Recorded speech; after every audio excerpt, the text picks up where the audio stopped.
I'm Berks County Commissioner Christian Leinbach, and I want to welcome you to our Commissioners Board meeting for November the 19th. I'm going to ask my executive assistant to read the public comment note. Mary? Public comment will be accepted through the Q&A function. Please include your first name, last name, and municipality. Any comments without name and municipality will not be considered. Each citizen can submit one comment. Comment length is dictated by limitations of the platform being used: Teams, Q&A, Facebook, YouTube. The meeting comment period is limited to 30 minutes in total. Please be concise. Comments will be read during the meeting and should not be considered to be interactive dialogue with the commissioners. Any commissioner response to public comment will be done at the discretion of the commissioners. Thank you very much. And as always, we will begin with a moment of silence, followed by a pledge to the flag.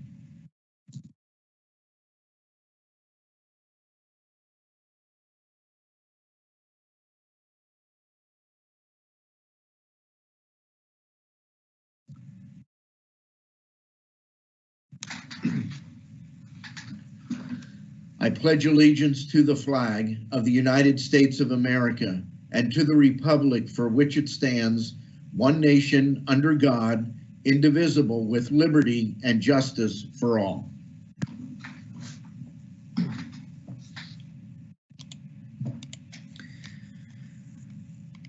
As always, we will begin our commissioners meeting with a report from our Director of Emergency Services and the lead of our Berks County COVID-19 leadership team, Brian Gottschall, and he'll be giving us the Berks County COVID-19 data report. Brian? Good morning, commissioners. Thank you. I am sharing my screen if IT can project it. As Commissioner Leinbach indicated, this is our November 19th report on our COVID data.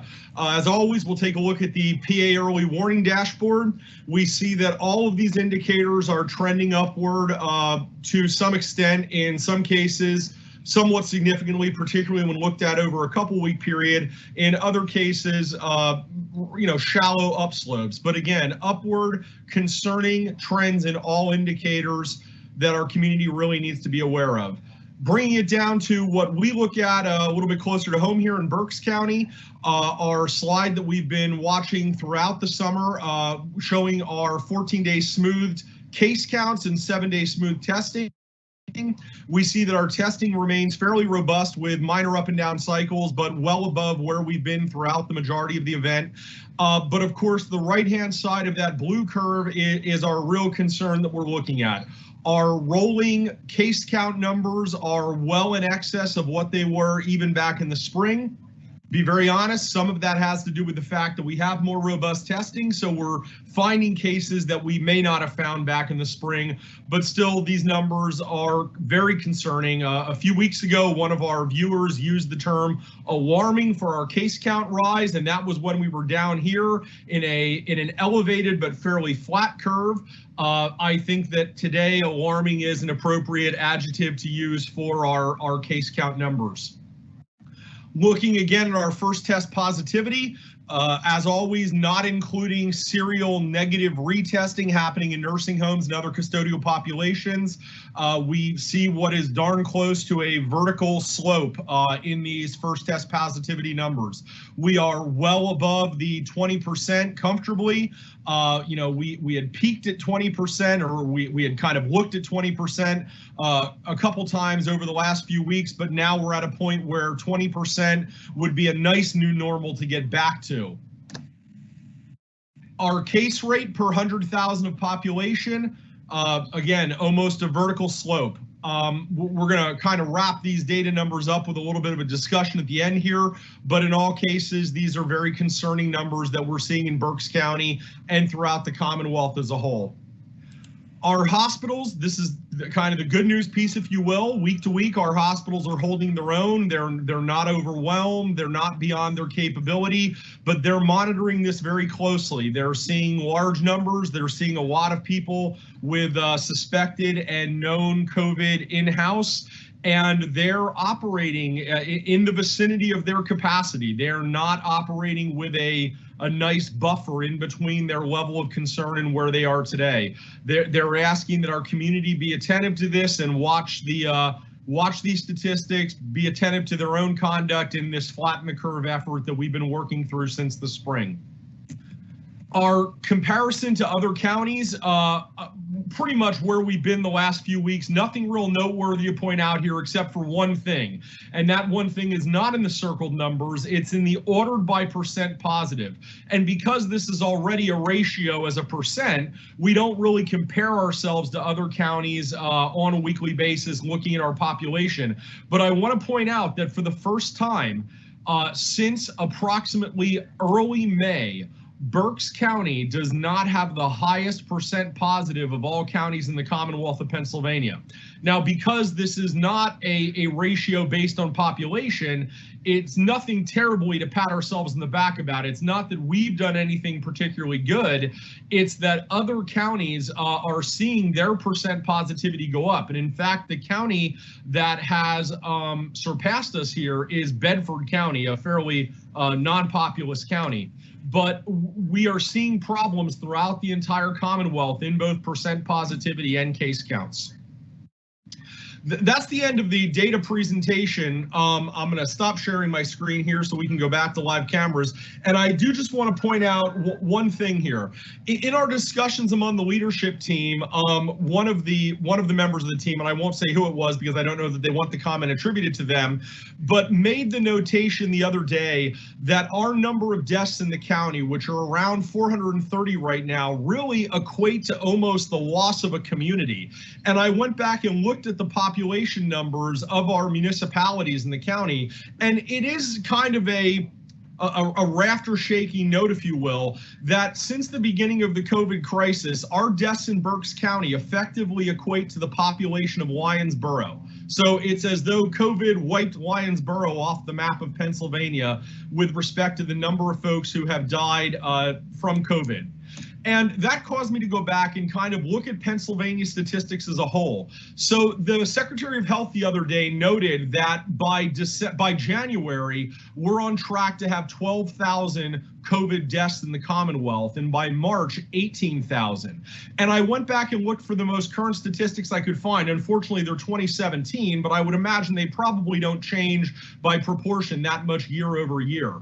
And in 2017, in Pennsylvania, there were 9,500 and some odd deaths attributed to accidents. So if you think about the fact that we're on task for 12,000 deaths attributed to COVID by January, that's going to make COVID the third highest leading cause of death in the Commonwealth. And again, we want to be honest about this. We want to recognize that some of the people that died with COVID would have died anyway in 6 months or a year. They were ill. They were not going to live another decade.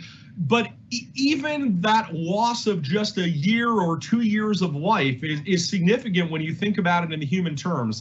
And I hope that the community, in considering what COVID has meant to us and how COVID is impacting us, will think about the very small things that they might do, the mitigation measures that we keep talking about over and over. I don't know that it's even worth it to reinforce them now because people have heard them so much. But if we can take those small steps as healthy people circulating in our community and have the benefit on people who are at risk, who are elderly, and give them 6 months, a year, 2 years that they may have had it not been for COVID, isn't it the responsible thing to do for us to undertake those steps? So thank you, commissioners. I just wanted to add that little bit on the back end to kind of put it in context, because I think it is important to understand how this relates to other things that go on in our community. Thank you very much, Brian. I appreciate it. A couple things I want to throw out there for people to consider. There is a lot more testing going on now than was even possible physically possible in the spring. And as a result, there are a lot more cases coming to light. Last week, we gave you data that showed the highest positivity rate based on the mobile testing week 3 was in the age group of 5 to 29, in excess of 20% positivity rate and overwhelmingly asymptomatic. I think there are a couple things we have to keep in mind and that I would encourage our elected leaders at the state and federal level to keep in mind. Understand what segment of our population is most at risk and focus on those folks, the elderly and those with underlying health conditions. Those are the people that we really need to look out for. I have to credit my brother for, my parents live with my brother. My mom is 94, my dad is 88. And I went up to see them on Sunday for their 63rd wedding anniversary. We didn't have a party or anything. I literally went myself, gave them a card and flowers, and I found out my brother told them, you should not be going to church, stay at home. That's the kind of thinking and strategies that we need. We need to focus on those individuals and understand that there's a large segment of our population that in and of themselves are going to be fine. They don't have the symptoms that everybody else has, but it's not about them. It's about focusing on the people that are most at risk. So I just want to encourage folks as they hear this data, it may be overwhelming and say, well, what do I do? My answer, and I've heard this from other health professionals, focus on those folks that are most at risk. And those are the elderly and those with underlying health conditions. So any other comments, questions from my colleagues? Not at this time. Yeah, go ahead. I said not at this time, sorry. Okay, thank you. At this time, we are going to recognize our Chief Financial Officer, Mr. Bob Patrizio. It's that time of year where Bob has the opportunity to present the draft of the 2021 Berks County government budget. Bob Patrizio. Well, thank you, Commissioners. It's once again my honor and privilege to present to the three of you and also the citizens of Berks County our 2021 proposed county budget. Let me share it.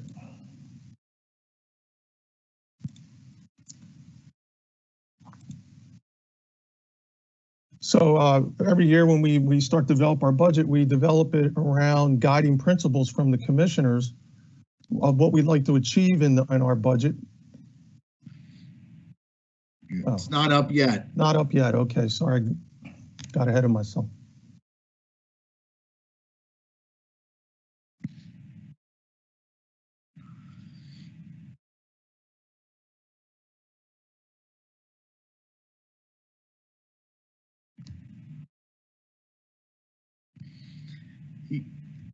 You're trying to share your screen, right, Bob? No, I was just sharing the presentation. Let me. Are you clicking the arrow in the screen? Yes, I did. And then look below and click on the presentation.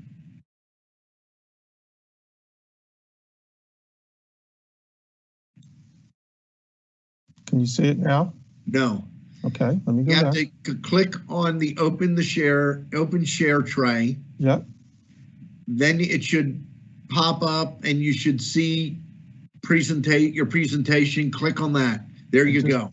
Are we up now? Bob. Perfect. And then click on the slideshow. Yep, I have it. Yep. So it'll make it larger. There we go. Awesome. Okay. All right, here we go. So thanks again, Commissioner, for turning that over to me. Again, it's a privilege to present this to the three of you and the citizens of Berks County. As we embark on our budget process each year, we We look to guiding principles and objectives from the commissioners to help us approach the development of our budget, and I'd like to review those principles with you now. The goal for this budget was to not have a property tax increase, to balance our operating budget, excuse me, without use of reserves. Operating budget would be, excuse me, would be everything excluding capital. Limit our wage growth to projected CPI, limit our headcount growth. No new debt, focus our funding on new facility infrastructure needs by funding that with reserves. No new unfunded programs. Maintain our commitment to farmland preservation, education, economic development, library and park systems. Maintain our long-term financial stability and AAA bond rating. And prioritize our capital improvements to facility, bridge, infrastructure projects, and technology software. Technology software is something, commissioners, you know, we've been committing resources to for quite a few years now, and I think that really came home with some big time importance this year as we were able to navigate the COVID pandemic and how we do our business, including having a meeting like this. And actually the technology investments we made have helped us to find really a new way of doing business and doing it in a more efficient manner. So the highlights, how did we do? Well, not only did we maintain our head count, but we were able to actually decrease it from a funding and elimination perspective by 23 full-time equivalent employees. We're down to a total of 2,186.5 full-time equivalents. The biggest reduction occurred in our Berks department at 20.5 FTEs. There was a real need to align our human resources with our bed census. Bed census is our average daily bed utilization for residents. And that took a precipitous drop because of COVID for a number of reasons. And in looking at the 21 budget, we needed to reconsider what we could potentially do in terms of bed utilization over the course of the year, and that required us to reduce the head count to align the resources with our expected service level. We had other eliminations offset by additions. Some of those eliminations, I want to give a shout out to some of our row officers. We had row officers step up and offer zero budgets and eliminations in Prothy, controller, recorder of deeds, and the courts. But we also added some positions, and one area we added was from a strategic perspective. It has to do with succession planning, which the commissioners have put a priority on. And we added 3 assistant directors for that reason, one each in planning, 911, and in the chief administrative officer department. And that one was a combination succession planning and also to have a director in-house for economic development. In large part, because of those eliminations of 23 positions, we were able to beat the average wage increase compared to our CPI indicator. Our CPI indicator is the employee cost index for state and local government employees. And as a result, we have a budget that's wage growth that's 2.1 million for a total wage budget of 118.2. Like I said, the 23 FTEs combined with turnover, especially in union positions where new employees start at a lower rate, typically under the contracts, enabled us to lower that average rate below the rate of inflation, which is a good thing. Health and dental benefits actually decreased $1.2 million for a total of $39.6 million. Obviously, we had deflation there, and it's compared to the employee cost index, and it's primarily related to a favorable claim trend that we continue to see in our health medical claims, also combined with a change in the schedule of covered drugs. Pension contribution is going to be $5.7 million. Our actuaries are projecting an $800,000 increase as we for next year, primarily because we're just not sure sitting here today. We have a pretty strong investment number, but I don't know that we're at the 7.5% assumption for investment growth. So right now we have an increase. It'll ultimately be decided when we get to the end of the year. We do our actuarial valuation next year. And that'll be a combination of what the liability is growing to compared to what the investment value is. Goal, no new debt service. Well, we don't have any in the 21 budget. The total debt service is 16.8 million. This is actually 23.4 million lower than 2020. If you recall, in our 2020 budget message, we were explaining why we had such a large increase in our debt service compared to 19. And what we experienced between the 2 years is that we did pay off our 2013 bonds, which you'll recall saves 1.44 million a year in debt service through 2032. And that is out of the 21 budget right now. We also had the maturity of very large debt service in our 1993 bonds, which really go back to building the government service center, and also maturity of our 2010 D bonds. So that accounts for the decline between the 2 years. And this is the lowest debt service, annual debt service commissioners we've had since I've been an employee at the county. So this is really an effort that we've made over the last 5 years to reduce our debt service. And we get a big plus check mark in the plus box on our bond rating calls because of our debt service being as low as it is. Berks, unfortunately, we turned to a net loss, and it's 100% related to COVID and the impact it had on the nursing home in terms of bed utilization, having to quarantine, and as a result, not be able to fill all our beds with new residents. The funnel of residential referrals just dropped to almost nothing in the shutdown, and has been very slow to grow after that. We hit a low of 299 beds. To put that in context, we hit a low of 299 in September, and our budget was for 410 beds a day utilization. So we've recovered somewhat since then. We're in the 305 to 309 range. A little concerned by the stats that Brian talked about today, and we're seeing that all over the Commonwealth. So I'm hoping that we can end the year at 310. That's the goal. And then build next year from 310 to 365 by the end of the year. But we intend to fund that loss because it's so small, because of COVID, and because it wouldn't be right to ask the taxpayers for more money just for Berksheim this year in an economically challenging time. We're going to fund that with Berksheim unrestricted net assets. Our general fund support for our human service funds and 911, it's 13.3 million. That's actually a $5.2 million decrease from 2020, and it's primarily in children youth services, 500,000 reduction, and that's because they continue to see lower number of kids in placement. I attribute that to the Family First movement, where you're trying to keep kids with a family member. I actually had a relative that actually experienced that this year, and I think it's a really great program. But as a result, the kids don't come out of the home and into expensive placements. So we actually lowered our cost there. And the other big decline was in 911, actually went down by 4.7 million, and it's primarily related to debt and capital. 911 a year ago was much higher because of debt, our contribution, but we knew by making that investment to take out debt that it would lower the debt service for 911 going forward. And our commitment to our municipalities in exchange for their contribution has been that we will pay the debt service and the capital improvements for the 911 radio system. New programming, unfortunately, I can't say we don't have any new programming, but we have pretty much achieved the goal that when we add a new program, it's self-funded. And in this particular case, we are insourcing the Children Alliance Center. It had been run by the Opportunity House in our space. It's a critical a program of critical importance to the district attorney's office.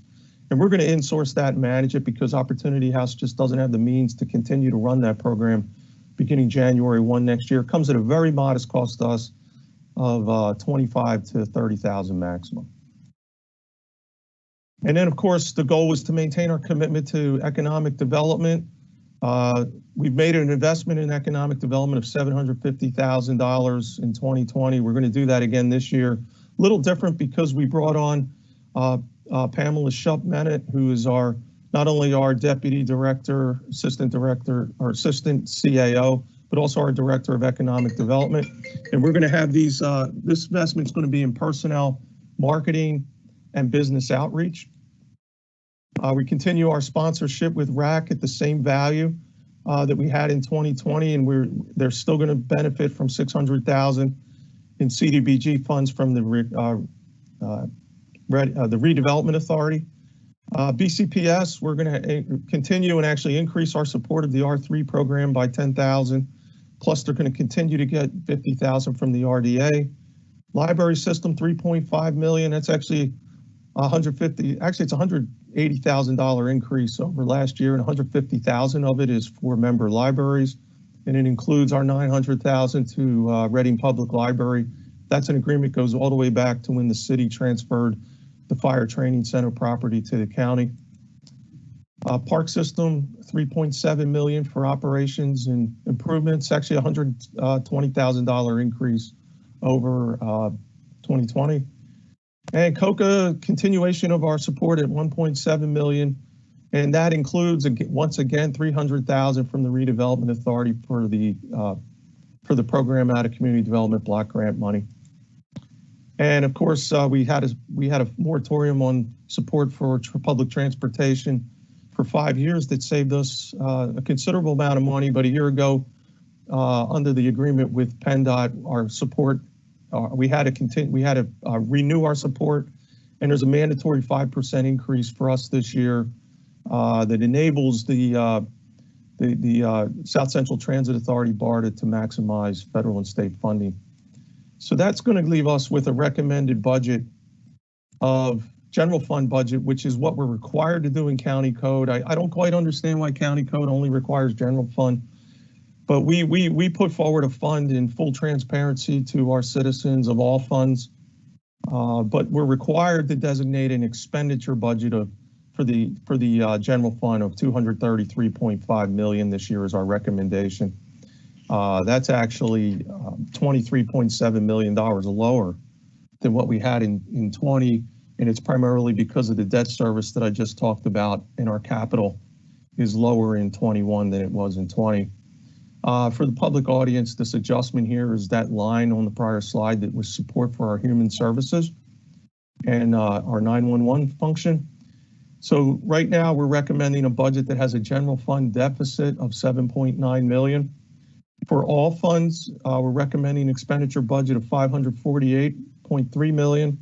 This is actually $31.4 million lower than a year ago. And that is, again, debt service and capital offset by higher wages and a $3.1 million increase in our Health Choices program, 100% fully funded by the state. But that leaves us a total budget deficit of $9.3 million. And the important point takeaway right here is that included in these numbers, 21 general fund, all funds, is $9.3 million of general fund funded capital. GFOA best practice, which we'll see on the next slide, is that you use your reserves to pay down debt or pay for capital. The benefit of paying for capital with reserves when you have sufficient reserves to do so, which I'm happy to report we do have sufficient reserves to do without affecting our bond rating, in my opinion, is that you don't add recurring debt service, which is a cost every year until the debt matures, and then you need future tax revenue to pay for that. So if I were to take that off of this total, we essentially have a balanced budget. And because of that, I'm not recommending a tax increase for 2021. I'm recommending we stipulate a tax millage rate of 7.65 mils, which is the current rate. And for those out there that wonder how much 1 mil generates of tax revenue in our 2021 budget, that's $18.5 million for 1 mil of tax. Our actual tax duplicate, that would be the assessed value at that rate that we build. Becomes due beginning March 1st of next year. That tax billing would generate $141.8 million in tax revenue. We have the highest assessed value growth that we've had since 2007. And I said that last year at 0.94, but now it's even higher.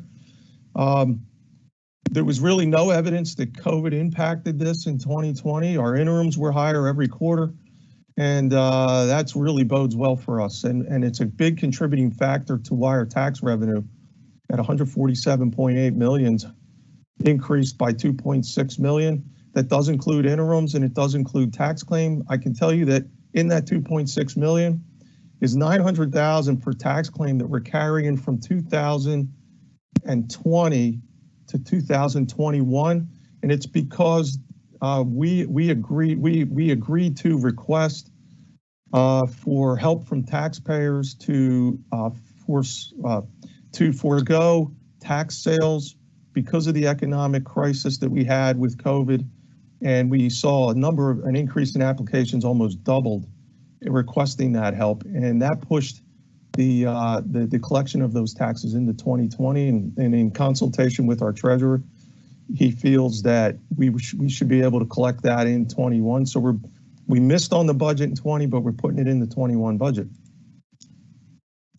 This schedule is what the commissioners tend to, you guys see when we do our forecast. It's always at the bottom of the summary page, and it takes our total deficit, all funds, in this case 9.3 million, and we tell you why we really are not, whether we're concerned or not concerned, because we have to back out of all funds other funding sources that are restricted to use. We can't use it for general county purposes. And what we do here is we add back the impacts that are included in the 9.3 million for our special revenue funds for BCRC, that's just depreciation on the facility. Special legislation funds, these committed restricted assigned was where you find your special revenue funds and allocations in our general fund that are based on grants and specific funded programs that are restricted to use. And you can see the general fund capital that I talked about. That's in that loss. We're adding this back. When we adjust for these items, what I call a tax impact budget surplus deficit is actually 2 million. And I won't recommend raising taxes, commissioners, unless our reserves are down at like $72 million for some reason, or when this number, well, I shouldn't say, or when this number becomes a negative number. So from a planning point of view, this is the key. When this goes negative is when we seriously have to talk about why. And if we can't change that footprint, then that's generally in the past, in our experience together, that's when we recommend a tax increase. And therefore, we really don't need one this year. And I already talked about GFOA best practice and Berks use of restricted net, unrestricted net assets. We'll definitely have to reevaluate that next year to see where we are in terms of bed census and what our budget looks like, whether we need some help from a tax perspective in 2022. But right now, I don't see that need today. Capital plan highlights, we have a budget of $15.7 million. That 9.3 million of that we talked about is general fund funded. 6.4 million of it is grants and fees. 4.9 million of that total is actually a carryover from 2020. That's the 100% related to the decision made in March and April to defer capital projects to make sure we were maintaining our fiscal integrity in the COVID shutdown environment. And $10.8 million of that is new. Some of the things that aren't in this, and it would be a new jail design and construction. Commissioners, you made some comments about that at our operation meeting earlier this week. Antietam Park, there's some planning going on right now about what kind of facility should be at the Angora Fruit Farm, and what the community needs are related to programming. So that's in process, but it's not in the plan. Ag Center renovations, we actually had in the 20 plan at $1.8 million of renovations to try to redesign the facility to accommodate all our tenants. But then the federal government put out a request for lease proposal. And for some reason, it's been at turtle pace for many months. And until we know the answer to that, there's really nothing to put into the capital plan. Electronic poll books, I'm pointing that out here. It's not in this plan, but it's going to be in the adopted budget plan. It'll be one of the highlights of what changed, but I wanted to talk about it today because the commissioners have talked about it and are in agreement that this is something that makes sense to do from a technology efficiency point of view. And we're just waiting for refined pricing on that. We expect to have that and have that in the adopted budget plan. I'm not going to run through all these items, Commissioner, in the interest of time, but the IS hardware, the facility renovations, parks, and prison, this just lists some of the larger projects that are included in those line items. Unless there's some questions on that, I'm not going to run through it. I put it more on here for benefit of our citizens, particularly when it's posted to the website, so that they can see if they're looking at it and the general public's looking at this later, they can see what is in IS hardware software upgrades. Well, every budget has some risk rewards, and in this particular case, I think it would be inappropriate not to speak about the COVID risk to our budget going into next year. Clearly, COVID is not going to be behind us on December 31st. So here's how we developed the budget. Berksheim census to end the year at 310 this year and grow to 365.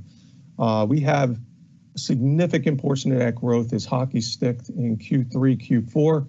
The assumption for all the stuff that's COVID related here, which is all this, is that we will have a vaccine by March 31st for essential public safety, public health workers.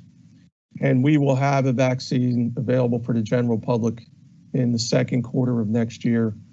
And hopefully in the first quarter, we also have it available, Commissioner Leinbach, for those that you appropriately pointed out that are really the most at risk. And several of those, they're the kind of people sitting in our nursing homes. So just to clarify that, Bob, what the priorities are is frontline healthcare workers, which would include folks working in the nursing homes as well. Number two are what we call first responders, fire, police, EMS, I believe our 911 operators, et cetera, would be in there. The third group, and this is from both the Commonwealth and the federal government, they agree on these priorities. The third group are those that are most at risk, and that is the elderly and those with underlying conditions. Everyone else is in the fourth group.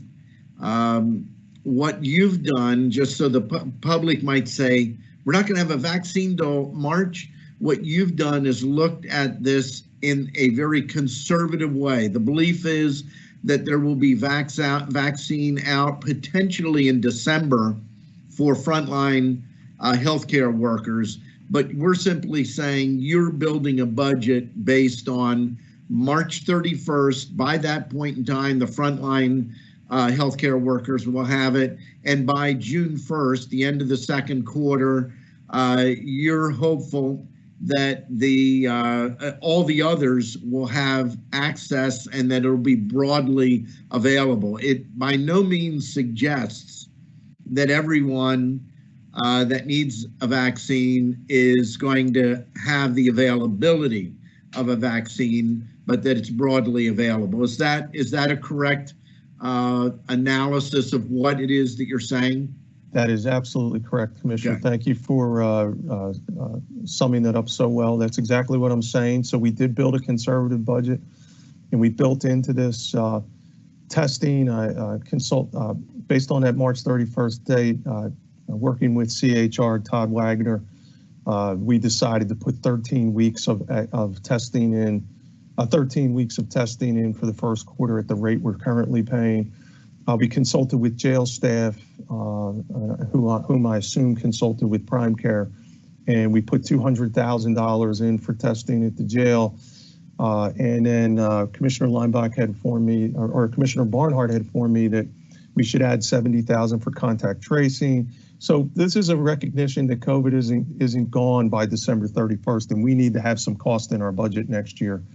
I did consult with Brian Gottschall, who was on earlier today, about PPE. Again, this is the assumptions, but there are risk and rewards. He felt that the inventory on hand at the current consumption levels, so last 2-3 months of consumption, it would be sufficient for us to carry us into next year and maybe even through our needs for next year. Obviously, time's going to tell. Sanitation supplies, we consulted with our facility director, and he asked that we add $55,000 for supplies, and And there was departments that asked for some small amount of supplies that they were told earlier by communication, you have to provide for these kind of things. So we put that into the budget. So between, you know, the testing line and the sanitation lines, we've had $420,000 in for these kind of things. Staffing and OT cost, I mention this because, you know, if the vaccine slips and it gets extended and we have employees that are getting sick and or their family and they have to quarantine, you know, and you're looking at places like the jail where you have a post that has to be filled, then we're covering that with overtime. The same thing happens at the nursing home. That's where I see that the biggest risk, and potentially in the sheriff department.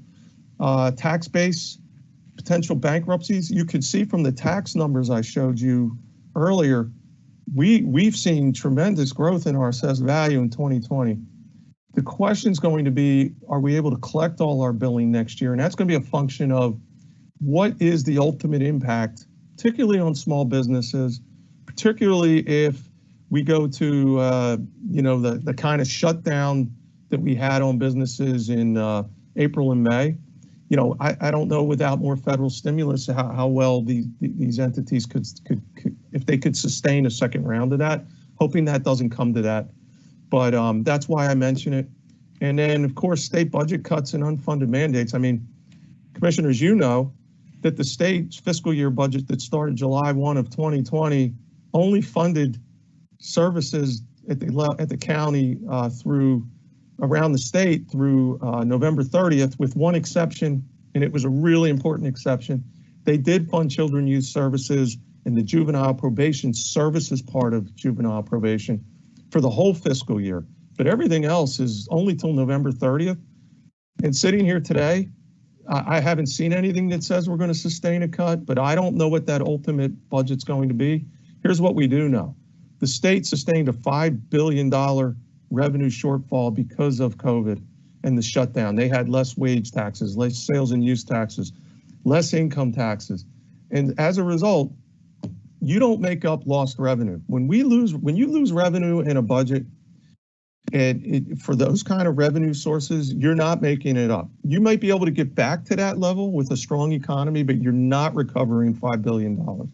It's kind of like in a nursing home. Like, we lost revenue. Our revenue budget for 2021 is $5.6 million lower than it would have otherwise been if we were at 405 bed average daily utilization, which is what we would have built this budget on for 21 in a normal environment. We do not make that up, and here's why. The Heim can only handle 420 beds.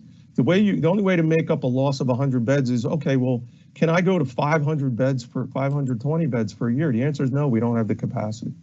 So I'll just give the citizens that explanation. You just don't make that up. That's a big, big risk to us.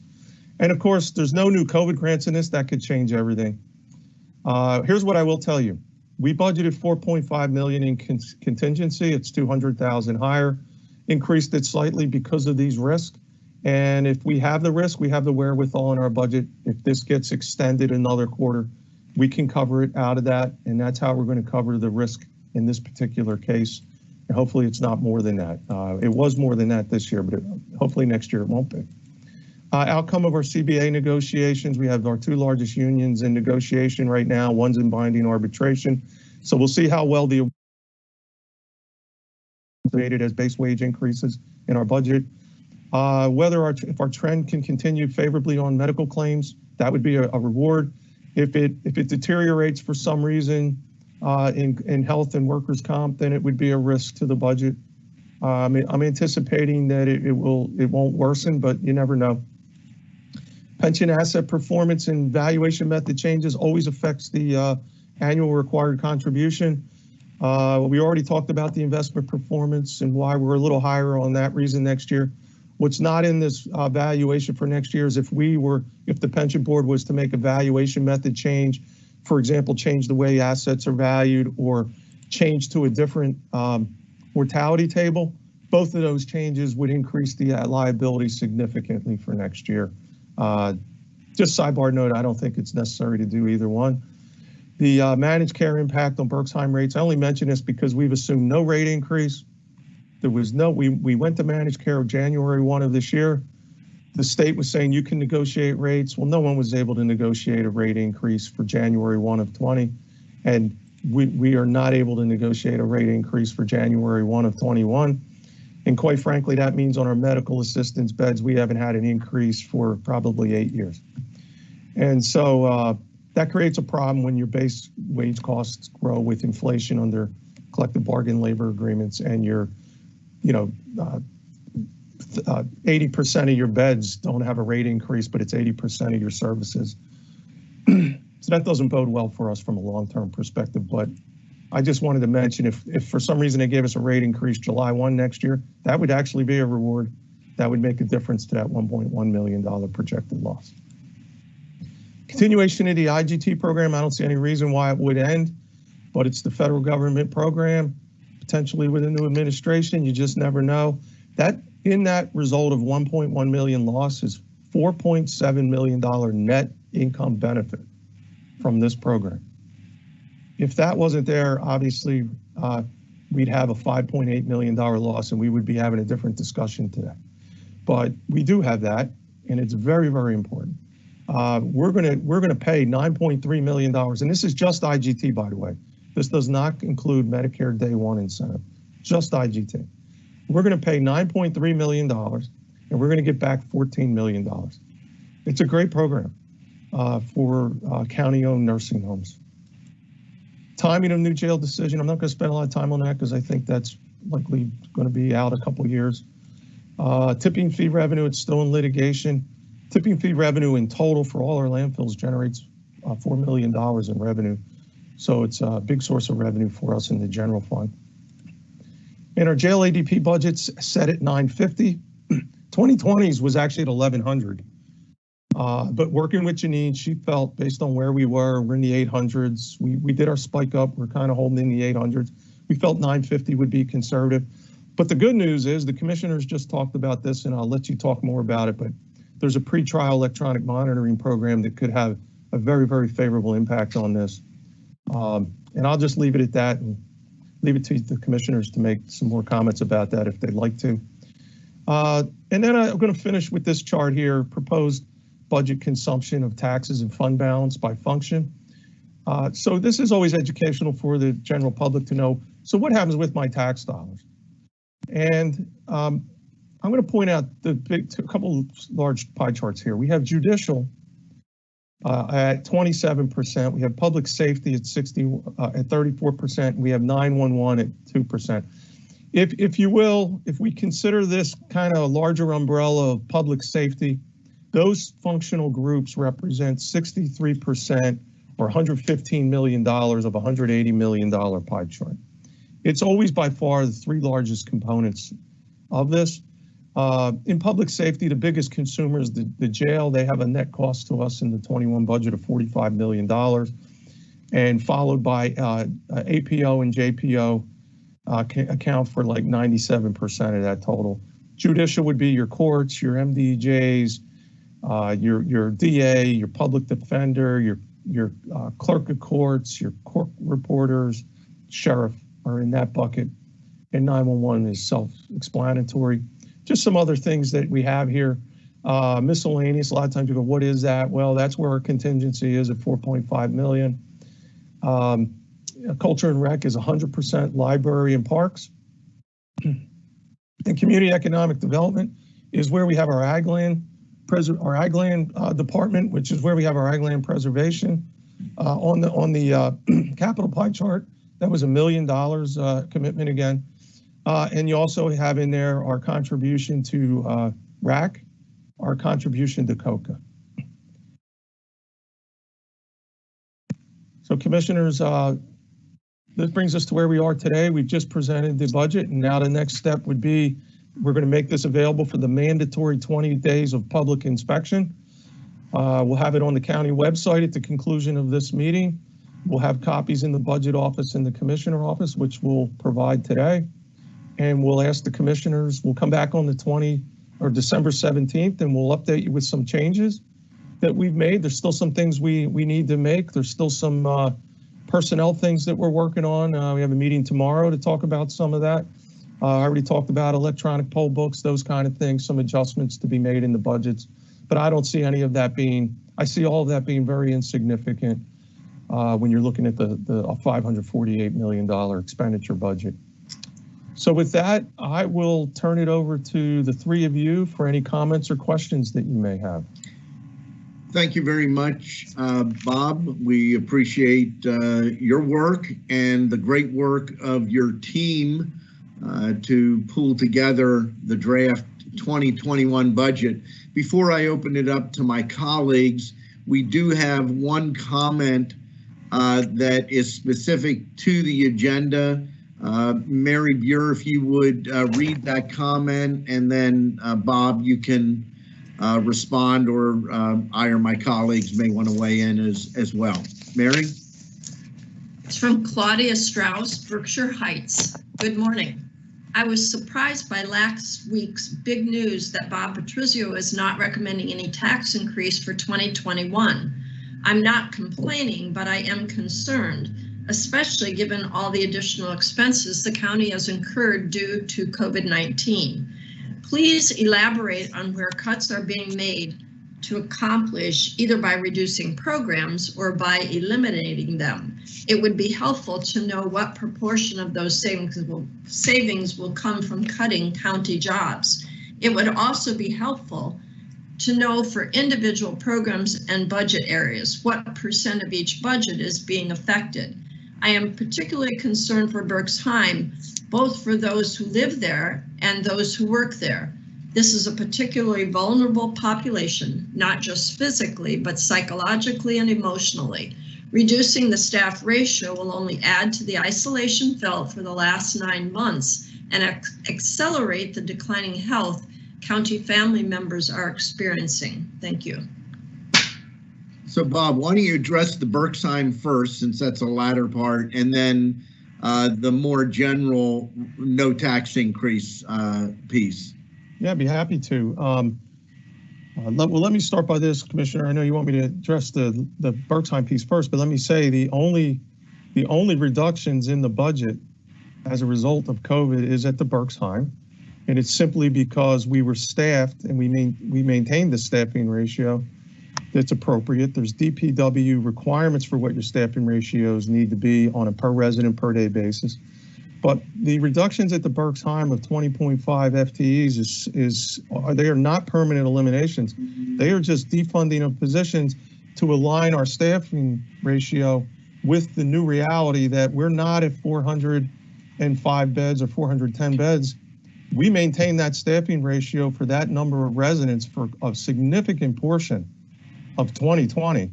It wasn't until we came to the commissioners at the recommendation of our management company in September that we decided that we needed to revise that ratio, because otherwise we would be raising taxes in this budget if we continued the same staffing pattern for 405 or 410 beds for a count of 310. Remember, we're at like 305 today. Right. So all we did was realign the staff with what we expect the ratio, what we expect the resident level to be. And for Claudia's benefit, the plan that's in place is that we are going to add staff as that bed utilization grows. And we could restore, if we were able to grow to 405 beds by, let's say, June 30th, right?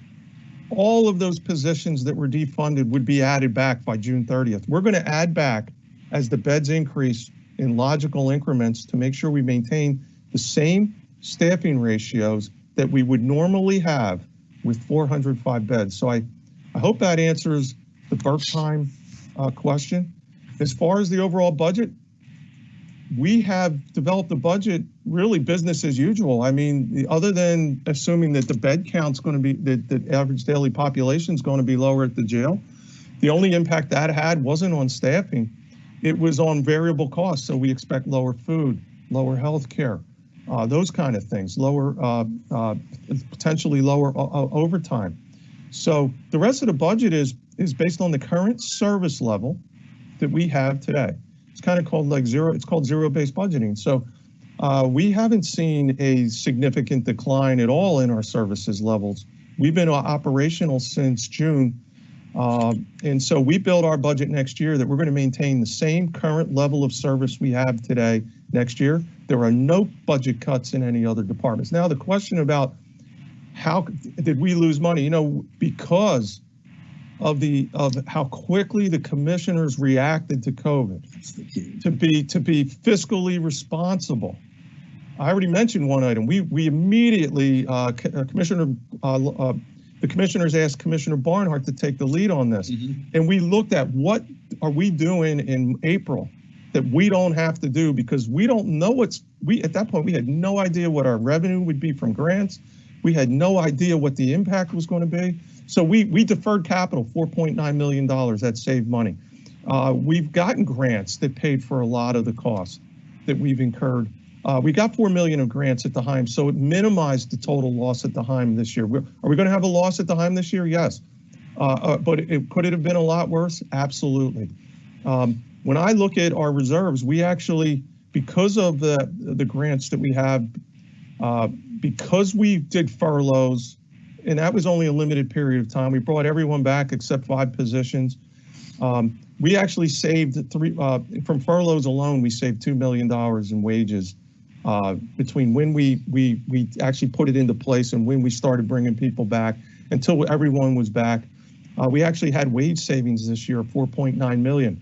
Part of the, I mean, not wage, $3.9 million. We had benefit savings of $1.4 million because we had a favorable healthcare trend. So we actually have done very, very well. And we're talking right now about the potential to get more grant money to help us out in some of our public safety departments for expenses in 2020 where we weren't able to cut. For example, jail, sure. And from my opinion, from my perspective, it looks like we're eligible to get grant funding for that. So we factored that into this. That's why I said our reserves actually did not take a hit. So I feel like we don't need a tax increase. Yeah, so Bob, and I saw your hand, Commissioner Barnhart, but there are 2 big things. One, you outlined a number of areas of savings.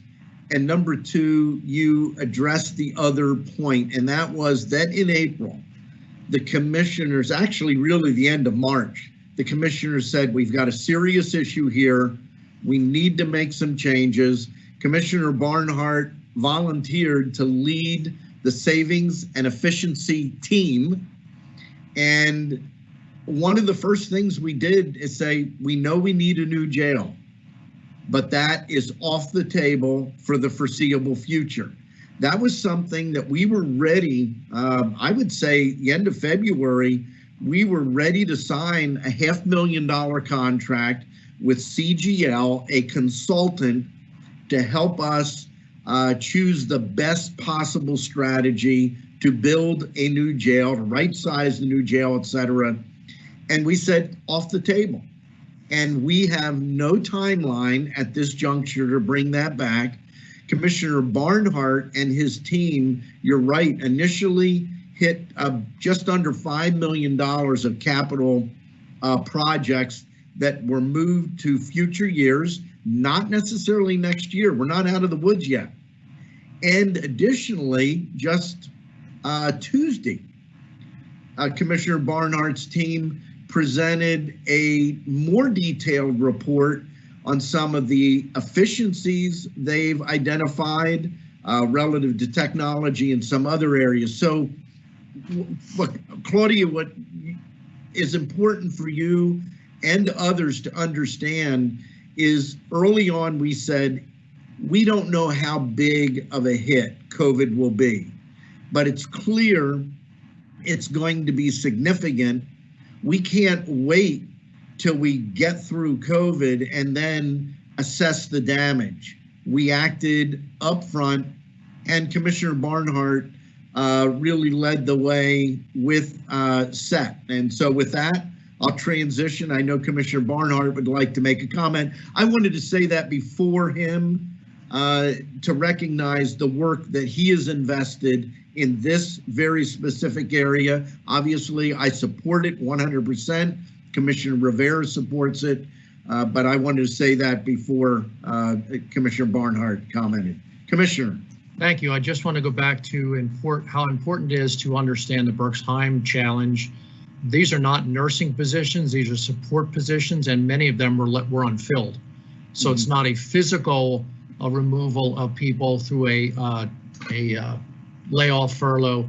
It's really a matter of, we looked at the scheduling and understood that we were not, as Bob pointed out, housing 405 to 410 residents, that we had the right size to staff. I just want to make sure people weren't aware that we were cutting things that are essential to the function of the nursing home. And just touching on cutting back on $4.9 million of capital, want to say thank you to our department heads, our row officers, the courts, for really going right through those sheets.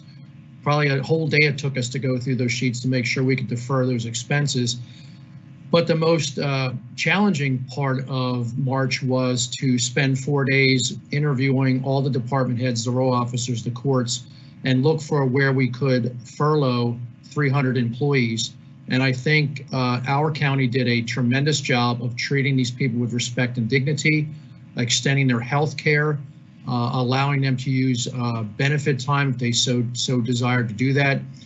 So we feel as though we felt they are our family, and we treat them like they were family members, but we also recognize that we too certainly answer to the taxpayers, and we really had to look for ways to pull back through March, April, May, and June. I think everyone effectively, with the exception of 5, had come back effectively in August, by August 1st.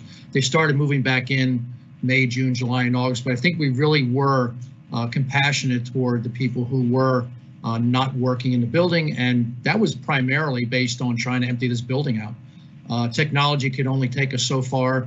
Remote working is a thing that will continue here for the county, but these were primarily people that did not have that type of work product that they could do at home. Thank you, Commissioner. Commissioner Rivera, any comments or questions? Yep. Yeah, I just want to thank Bob and his team for putting this budget together. They did a great job looking at the numbers, doing no tax increases for 2021. We know it's been a difficult year for many people. We don't know how long COVID is going to go on, what other effects it's going to have for us in 2021 as we see the numbers rise. There's a lot of uncertainty out there yet, so we wanted to, as county government, to do our part and not put additional financial burdens on the residents, but at the same time also being able to maintain the level of services that have been going on for the past year. So thank you, Bob, and your team for doing that. I also want to thank all the department directors, Commissioner Barnhart, Commissioner Leinbach, for the job everyone did, because looking at set that Commissioner Barnhart had with his team, it was a matter of everyone coming together and saying, okay, how can we help as a team the county to get through this, make sure that it's not having a long-term impact on our budget, and making sure that we're able to maintain the services that we're providing, but more efficiently and more effectively. So it was a teamwork. It was everyone looked in, said, you know what, we can do this and we can do that. And based on a little bit here and a little bit there, we were able to keep expenses as they were able to maintain with the services that we have always been providing. So thank you also to all the department heads, the row officers, the courts, and to everyone who said, you know what, I'm in this. We all need to make sacrifices for the benefit of the county. So thank you very much. I know putting this budget together was not easy based on all the uncertainties that we're still facing, but Bob and his team always do a great job. I know I've only been here less than a year now, but even last year, going through the elections, I was keeping a look at what Bob and his team were doing, what the budget was, and so forth, and very, very impressed with what they do. So again, thank you very much, and thank you again to all the department heads that, you know, made an effort to do the cuts that were necessary to make sure that we're on target for this year and for next year as well. Thank you very much, Commissioner Rivera. Thank you, Commissioner Barnhart. And again, Bob, thank you to you and your team in the budget office.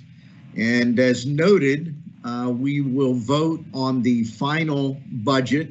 There will be some adjustments and changes, nothing that we see major, on Thursday, December the 17th. So if people have comments, they want to share concerns, they can do that. We'd ask them to do that sooner rather than later, and we will welcome any thoughts that people want to share with us. So thank you very much. Moving on with our meeting, are there any additions or corrections for the November 12th Commissioner meeting minutes and November 17th Operation meeting minutes? Hearing none, the minutes will stand approved as presented. We did have 2 executive sessions since our last meeting. The first was on November the 12th, dealing with personnel, litigation, and real estate. And then again on November the 17th, dealing with personnel, litigation, and union negotiations. Mary, is there any public comment on specific agenda items beyond Claudia Strauss, which we already shared on the budget? No, there are not. Thank you. Gentlemen, in interest of time, would someone like to offer a motion to approve the printed agenda as provided?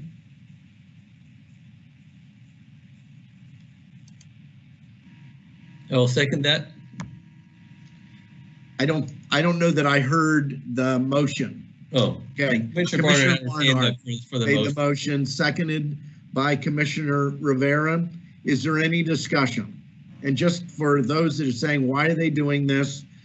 We have had a history when we spend a significant amount of time on the budget presentation. To do that, there's no change except one.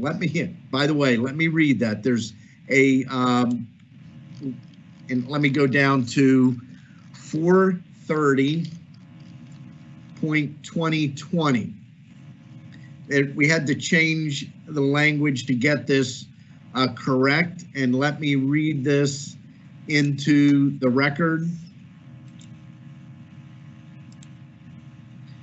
Adopt a resolution authorizing Janine Quigley, Warden of the Berks County Jail System, to execute the Berks County Jail Licensing Agreement Attachment A and the applicant test licensing agreement and all future testing agreements for the term of the agreement with Ergometrics to provide testing services for correctional officers at the Berks County Jail and any and all necessary documents.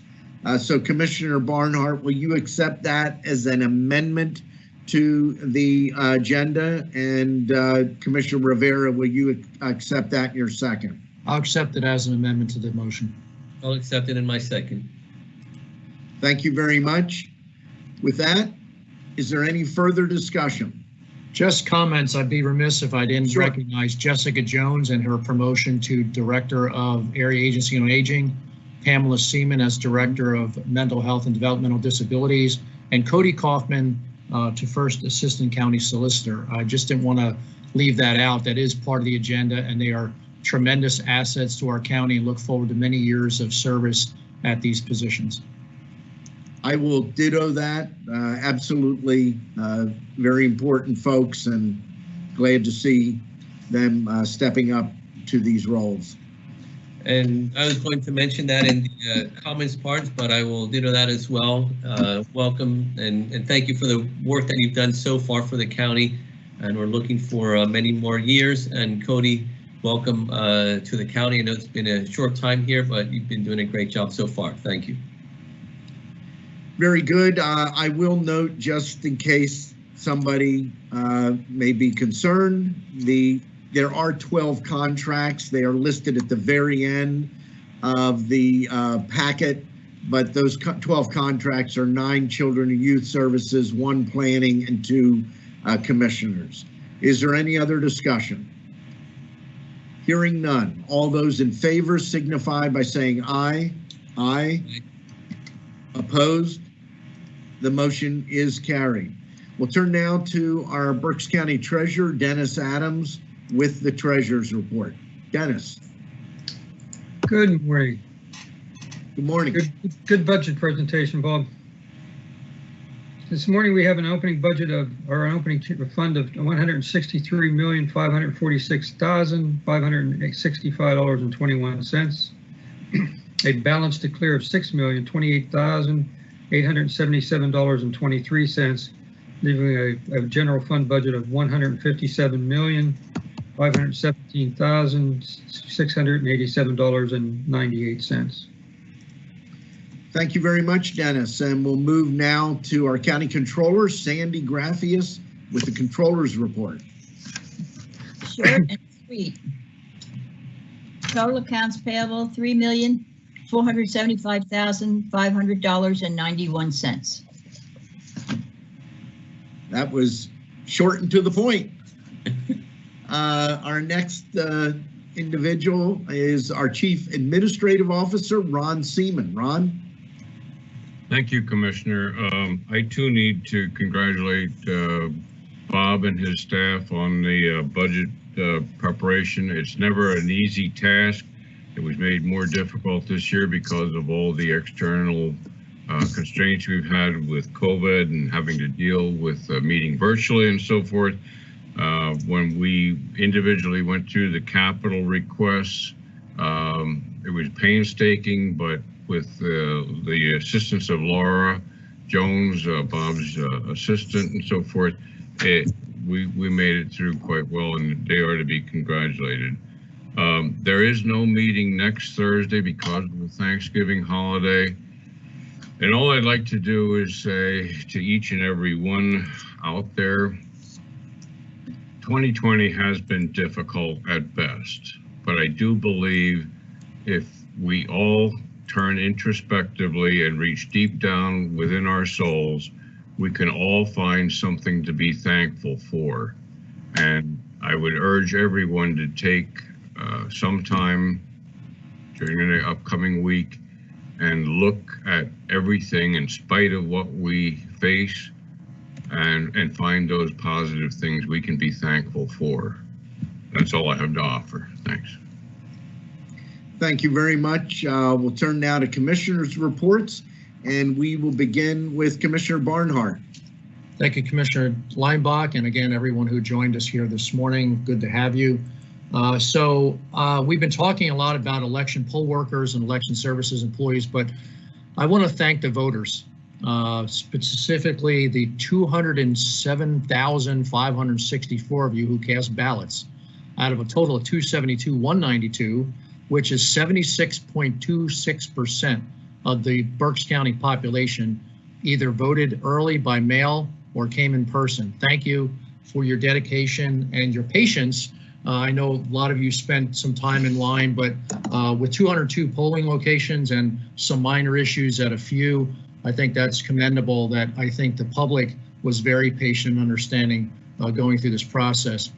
Tomorrow we start to basically do a recap of what worked and what didn't work locally here in Berks County, and also at the CCAP level to advocate for some changes in the election laws going forward. So we will be updating the public in the not too distant future, as well as there are some groups out there, as well as some individuals who have questions about elections.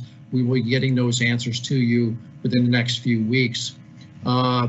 We are also looking at the possibility of poll books, electronic poll books. We're going to have that presentation here the first week of December. A decision has not been made, so we want to make sure that this might be a solution for some of the picking up some of the speed at the in-person polling locations. Item 2 is my Cook County Wellness Report. I will be brief on that as well, other than the fact I want to thank the Reading Eagle for a front page article highlighting how important it is to respond to contact tracers. And I know we talk a lot about masks and distancing and hand washing, but I think we need to add a fourth leg to that stool, and that is respond to those contact tracers. As we move forward into the late fall and winter time, please, you see from the two people that indicated in the newspaper, they're hardworking people. Many of them are making some money, some are volunteers, But listen, when you get that call, if you are being contact traced, please respond. I think this county has a tremendous number at about 28% refusal. It has gone up from the beginning. We were in the 12 to 14%. It's now about 28%. So I want to make sure that people understand that as well. For this week, there's 234 new contacts, and the success rate in reaching them has been 73.5%. And again, as we mentioned numerous times, there are a lot of larger exposures out there, primarily in daycare centers and school districts that we really have to be mindful of. And I've seen every day in the paper, school districts trying to move and pivot, trying to figure out doing virtual, doing hybrid, doing in-person learning. So keep up the good work out there, school districts, and keeping people safe. Last but not least, a shout out to our CARES Act team, Paul Bradshaw, Kelly Lawback, Pam Schupp, Jessica Blauser. The money is moving out the door. Contracts are being signed for the CARES Act money. Municipalities have signed for about $537,000. Educational component about $1.2 million. We also have not-for-profits at about $800,000 and public health close to $1 million, all totaling money going out the door in the next few days, about $3.5 million of about the close to $5 million that was allocated to those four groups. So keep up the good work, team. We are under strict injunction to make sure this money gets out on the street as soon as possible to help our businesses, our not-for-profits, and all of our partners in the community. So thank you. And as Ron pointed out, we all have something to be thankful for, even in these tough times. Sit back and relax, take a breath, and be grateful for what we do have. And happy Thanksgiving, everyone. And please have a safe Thanksgiving. We want to see you here back in the near future and be with us for many years to come. Thank you. Thank you very much, Commissioner Barnhart. We'll move now to Commissioner Michael Rivera. Yes, thank you, Commissioner Leinbach. Just have a few things I want to cover today. I want to let people know that the funding for the new Small Business New Start grant program, the money will start going out next week. So if you are a small business owner and you received email from either Community First Fund and or Lendistry in reference to the grant, and you have submitted all the required information, the money will start going out next week. If you do have any questions or any concerns, please feel free to reach out either to Lendistry and if not, to my office as well, and we'll help you. We want to make sure that everyone gets through this as quickly and as easily as possible. We understand the need to getting the money out there as soon as possible, so that's something we have been pushing for and working on to make sure that it goes out this week and actually next week and the week after that. There may be some stragglers, but it is important that you provide all the information that is still needed, including the banking information. Once that's submitted, you will get the grant agreement. That needs to be signed as well and returned as soon as possible to make sure that the money can go out and you can receive it in a timely fashion. So if you know of any business that did apply for the grant, please keep them, make them aware of this. We want to make sure that no business that does qualify gets left behind because we were not able to reach them and they did not provide all the information that was required to be able for them to receive the grant money. We do understand the importance of, they are aware of all the programs that are out there. They can help you process. Remember safe and do our part to stop the spread. I got a call from my mother. She said, Mike, I'm sorry, we're not doing anything at our house this year and we're not going to your house either. So what we're doing is my wife is going to cook, we'll prepare a week and just make a list of all the things that you have to be thankful for. And it doesn't have to be big things. There's a lot of small things that we overlook and we just give for granted that happen. But let us be thankful for our many, many, many blessings. And if we compare our list of things that we have versus we don't have, the list of things that we have is going to be much more bigger. But a lot of times it's just a matter of what we focus on.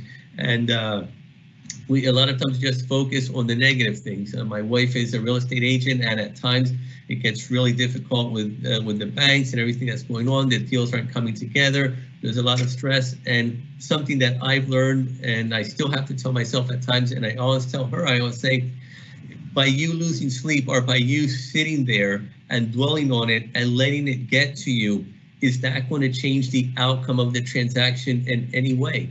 And the answer is no. So I said, so why do it?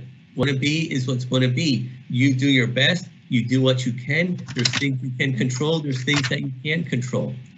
So the things that you can control, don't worry about them. Sitting there worrying about them is not going to change anything. Just focus on what you've done, the good things, what you can do, and help your clients out that best way. So let us take some time to share with our family, share with our friends this weekend in a COVID-safe manner. And let us just think and dwell and meditate on all the positive things that we have in our lives. Thank you very much. Commissioner Thank Weinbach, you very back much, to you. Commissioner Rivera and Commissioner Barnhart. I have several items I want to touch on. First of all, we had our retirement board meeting this morning. For tomorrow. And just want to note that we have the highest ever retirement fund value. As of this morning, the Berks County Employee Retirement Fund was in excess of $504 million. That has been going very well, and we're happy to say that our pension fund for county employees is 100% funded. The second thing I want to point out, people may not realize, November the 19th is an important date in American history. It was 157 years ago today that President Lincoln delivered what I believe is one of the greatest speeches in American history, and that was the Gettysburg Address. I'm not going to read that because there's something else that I think is extremely important to note that happened right around the same time. Keep in mind, 1863, November 19th, 1863 is when Abraham Lincoln delivered the Gettysburg Address. But on October 3rd of 1863, it was Abraham Lincoln who offered the first ever Thanksgiving proclamation and set aside the last Thursday of November as a day of Thanksgiving. Again, I'm not going to read the entire proclamation, but we think of Thanksgiving in 2020 in the context of COVID-19, in the context of a very bitter political battle for president and even beyond that. And sometimes we can get caught up with the storms of life that surround us.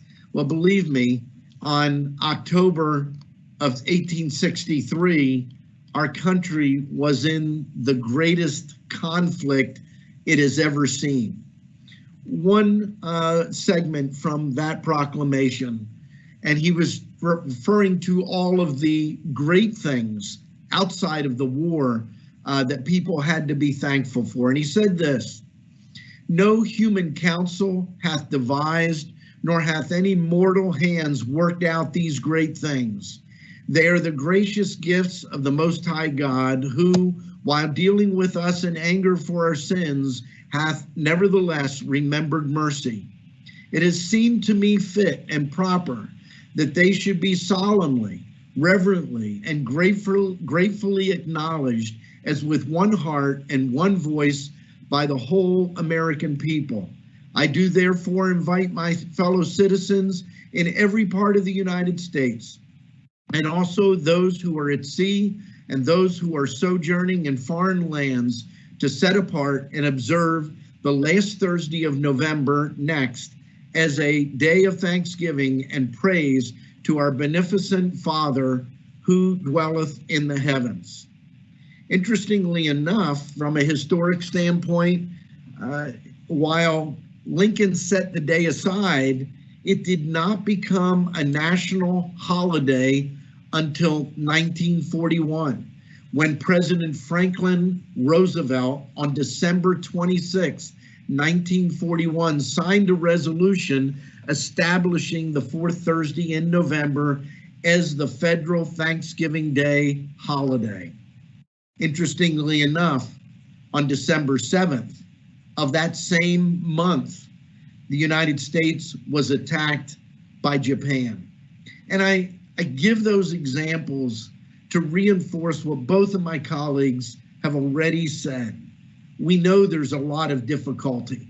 There are many challenges. There are people in our community that have lost loved ones to COVID or to some other tragedy. And in spite of that, we can all find things for which we are thankful. And I would encourage you this coming week, as you come to the Thanksgiving holiday, to think about what you can be thankful for, but to also consider there have been other times in our American history where we faced Thanksgivings, in particular, the first official designation under Abraham Lincoln, where things have looked pretty dire and pretty bleak, but we've made it through, and we will make it through the challenges we're facing today. Commissioner Rivera. Yeah, I had wanted to share something. I know a lot of people are going through difficult times, and many organizations have come together to provide Thanksgiving meals. So Barbara, if you want to put that up on the screen, I know it's very small, what you're going to see there, but it is on my Facebook page, and if my colleagues are in agreement, I'd like to put it up also on the county's Facebook page so you can share it. And there's, as you can see there, there's many different organizations in many different parts of the counties that are providing Thanksgiving meals for those that are in need. So if you want to please share this, let this, if you're going through a difficulty, anyone you know, please share this. We want to make sure that everyone in one way or another is able to either go somewhere and get a warm meal or go somewhere and get the ingredients to be able to cook one at their home. So I just wanted to make people aware of this. One that is not on there is this Saturday at United Community Services, their parking lot. They're at 1251 North Front Street. They will have items that you can take. They'll put it in your car, and you can prepare your meal at their home. And this will be from 12 to 3 p.m. That is not on the list that is on here, but there's many, many others on here as well. So please help me share this information for those that are in need and may not be able to have a holiday meal, if not for one of these great organizations that are helping out. Thank you very much, Commissioner Rivera. Commissioner Barnhart, are you fine having that posted up on our website? Oh, certainly. Absolutely. Find a place for it, because I think we have to clean that up. That's true. There's a lot up there. I'm sorry, Ben, on our website and our Facebook page as well. Facebook page, yeah. Facebook page, absolutely fine. I have it up on my Facebook page as well. So thank you very much. With that, are there any comments from our row officers? Hearing none, we will move to public comment. And Mary, if you could please read our public comments. Certainly.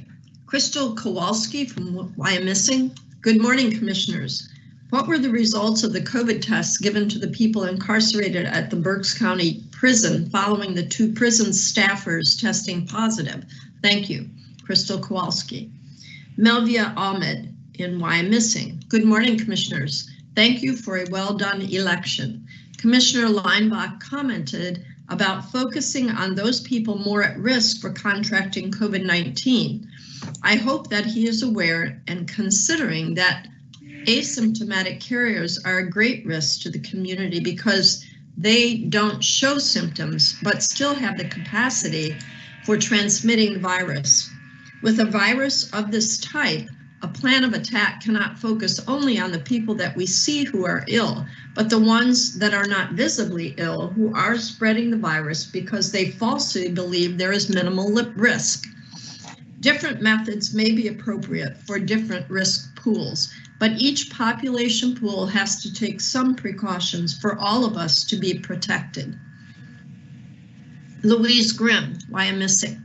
As the COVID continues to rage in our communities, we are very concerned about people in congregate facilities, especially those who do not need to be there. People at the Family Detention Center who have committed no crimes are held in a congregate facility when other much safer options exist. Becky Ellis, Reading. Good morning, Commissioners. Commissioner Leimbach, your statement about increased testing producing an increase in positive case numbers is partially flawed. What is more notable is the percentage increase in the PCR testing positivity rate.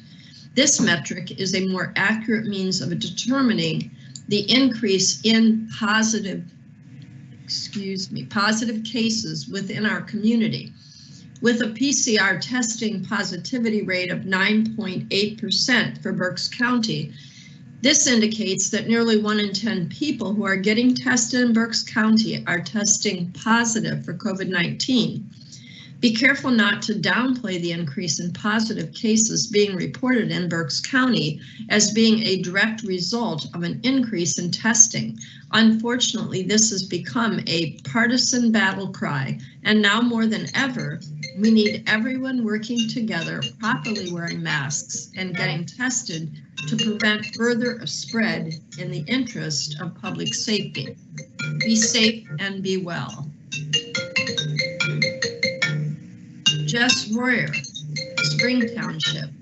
As the county looks to the 2021 budget and begins to reflect on the events of 2020, I'd be interested to hear from the commissioners and perhaps also Mr. Seaman, Mr. Patrizio, or Mr. Gottschall, what personnel, elections, or emergency preparedness lessons have we learned this year?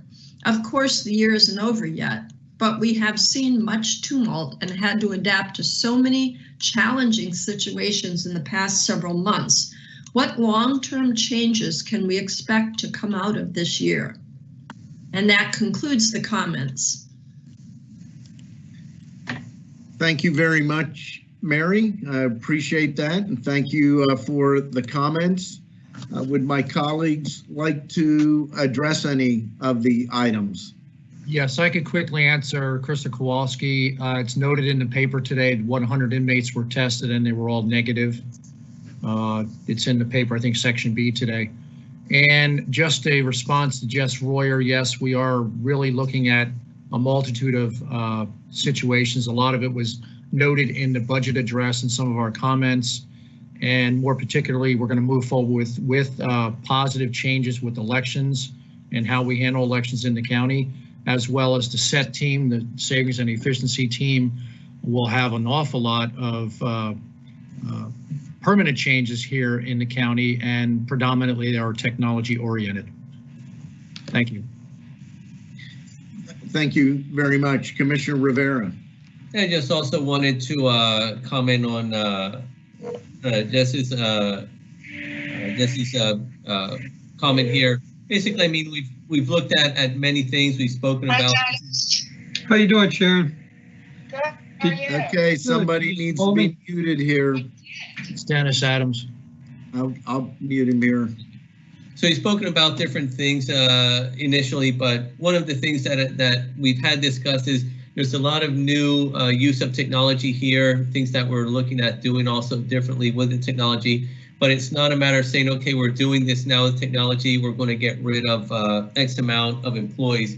It's more of what can we do to be more efficient with our technology, and what that would look like personnel-wise through attrition over the years, not necessarily getting rid of people now because we're using more technology. One of the things that has changed is a lot of departments, due to the COVID requirements, are working remotely, and some of them have found that it's been great for them. A lot of them have found that their employees are a lot more engaged, and that they've been more productive as well. So there's a lot of things we're still looking at as well, and we'll be making changes as we see needed to make sure that we're doing the best that we can here at the county. Thank you very much, Commissioner Rivera. A couple comments. I will reiterate what I said before about COVID-19. The audience that is most at risk are the elderly and those with underlying health conditions. I did not say no one else matters. What I said is we need, and I've talked to a number of healthcare professionals who agree with this, we need to focus and understand those risks. Absolutely. The fact that, and I've talked about this before, that the age group of 5 to 29, we shared last week, largely asymptomatic, over 20% positivity rate. Becky, I have been focusing on the positivity rate, and I'm not reading this off of any political talking points. I don't waste my time with political talking points. I dig in and look for myself. And the reality is, yes, we need to be concerned about younger people, asymptomatic people, impacting older individuals. We've seen those issues in some of our school settings where, while the students have had minor impacts, staff and teachers in some cases have been the ones dealing with the more serious COVID symptoms. So I am not saying forget about everybody else. I'm saying understand these are the people that are most at risk. They're most at risk of dying. And so as we look at strategies, we need to keep those folks in mind. And everyone else that may be a potential carrier is part of that process and important to protecting that most vulnerable group. Additionally, I'm sure that we're going to have a lot more to say at the end of the year, or going more likely in the new year, as we review the election process. We've just finished tabulating election results. We have made a commitment. We want to look at the entire process. What could we do better? What did we do well? Commissioner Barnhart already mentioned that we are looking at the possibility of electronic poll books. I'd say one of the biggest things we learned is that COVID forced some individuals in county government to use technology that hadn't used it before, or others that have been using technology to use it in a way they didn't realize they could. And we have developed significant efficiencies. This commissioners meeting is one of the examples of that.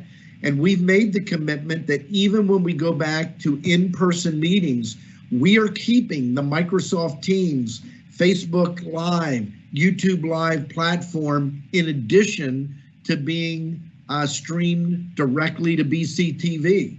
The technology of Microsoft Teams means that we send the Microsoft Teams live signal right to BCTV. That saves BCTV time and money. Our courts have effectively used virtual meetings with inmates, with the attorneys that are involved, saving time, saving money. It was mentioned in the budget, but we've approved an additional employee in APO. That employee's sole responsibility is to be monitoring individuals that will be on electronic ankle monitoring. We don't estimate. Bob Williams from APO JPO believes that individual can monitor up to 150 people, and it's our goal to get as many people out of the jail that don't need to be there, that are nonviolent and can be monitored via electronic ankle monitor as possible. We made that decision as a result of going through this process. I think there's going to be a lot more that we learn. I know there will be a lot more on my list. I just wanted to share a few things that come to mind. And then one last item I'm going to ask Christine Sadler to address.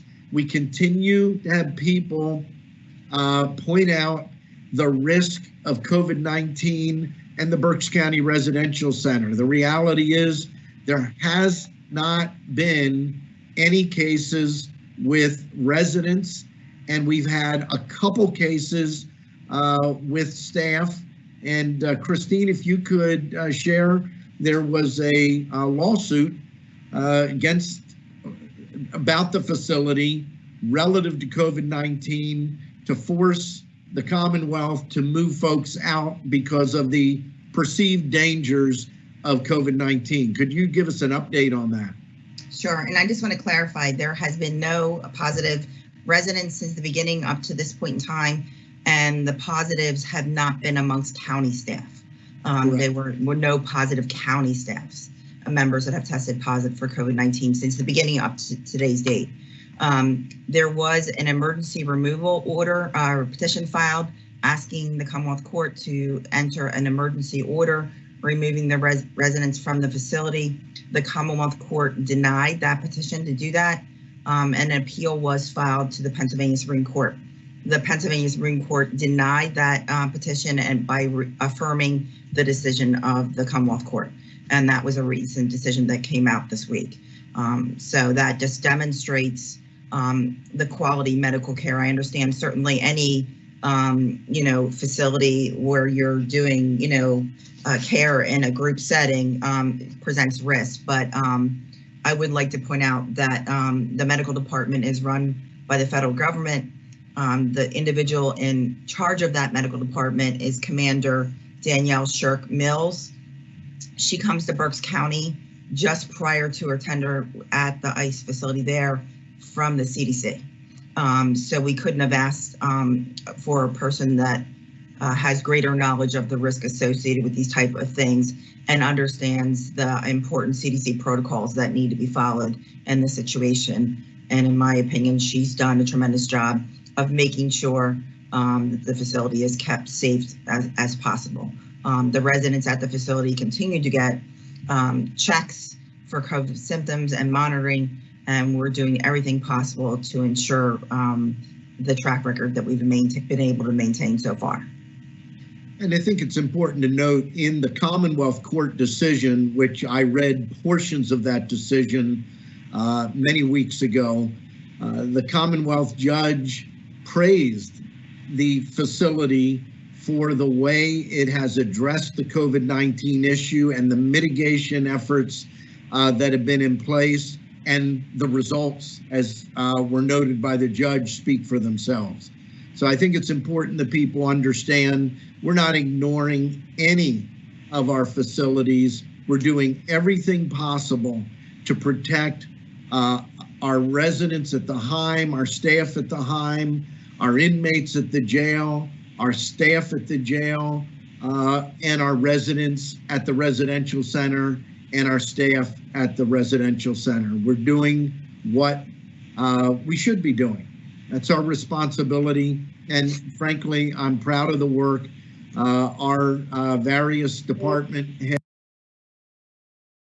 that oversee those facilities are doing and have been doing throughout the COVID-19 pandemic.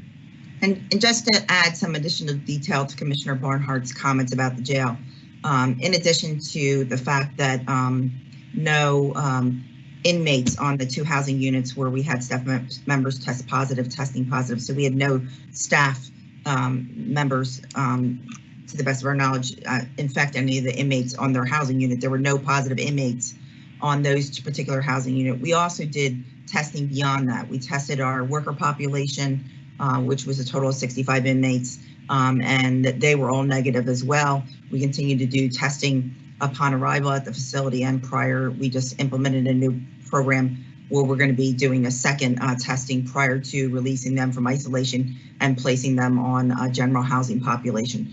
So we constantly monitor the situation, and we've been able to keep that situation very much under control, unlike many of the state correctional facilities, both in Chester and Somerset and Laurel Springs, who are in a serious crisis situation due to the number of positive COVID cases amongst both their staff and the inmate population. So the jail staff, in addition, is to be commended for their work in conjunction with Prime Care Medical, who work hand in hand with the county to make sure we're doing everything possible to keep the population as safe as possible.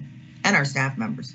We don't want them, getting COVID and then taking it home to their families as well. Thank you very much, Christine. Appreciate the input. Any other comments? I'll accept them. Motion to adjourn. Second? The meeting stands adjourned.